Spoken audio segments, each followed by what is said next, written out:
இந்த துணியில் வந்து நம்ம குதிரை கீறிக்கிட்டு அப்படியே அந்த கருப்பு கலரு பீஸை பைப்பிங்க்கு அப்படியே ரெட்டையாக மடித்து வச்சு கரெக்டாக அழகாக வச்சு இந்த ஷோல்டரை ஜாயின் பண்ணிட்டு வரவே அந்த பைப்பிங் அப்படியே வச்சு தைச்சிட்டு வந்துடலாம். இந்த மாதிரி தைச்சோம்னா பைப்பிங்கு நல்லா வரும். ஏதோ ஒரு பிரச்சனை அது இல்லாமல் உங்களுக்கு ஷோல்டர் ஜாயிண்ட் இல்லாமல் வெட்டிக்கும்போது இந்த சட்டைக்கு ஷோல்டர் ஜாயிண்ட்லாம் கிடையாது, இந்த பைப்பிங்கெல்லாம் கிடையாது.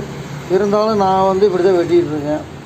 ஃப்ரண்ட் தட்டை வெட்டிட்டு பேக் தட்டு மூணை வளைச்சி விட்டு வெட்டிக்கிறது. வெட்டிக்கிட்டு நம்ம வந்து ஷோல்டர் தனியாக வெட்டி பேட்ச் போட்டுக்கிறது. இப்படி இதே வந்து அப்போ ஷோல்டர் ஜாயிண்ட்டே எல்லாம் வந்துடும். இதே டைமில் இன்னொரு விஷயம் என்னென்னா, இதே சட்டை துணி கொஞ்சம் கம்மியாக இருந்ததுன்னா நமக்கு பேக் தட்டு வளர்த்துறதுக்கு இந்த இடத்துல எக்ஸ்ட்ரா மூணைக்கால் இஞ்சி இருக்காது.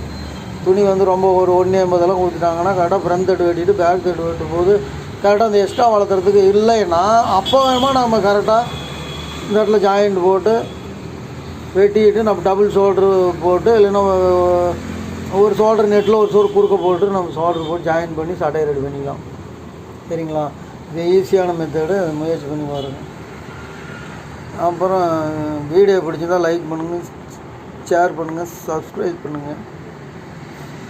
கண்டிப்பாக வந்து தையல் கலைஞர் டெய்லருங்களுக்கெல்லாம் ஷர்ட்டு கட்டிங் போடுறவங்களுக்கெல்லாம் இதை ஷேர் பண்ணுங்கள். பண்ணிங்கன்னா அவங்களுங்க தெரிஞ்சுக்குவாங்க. சரிங்களா?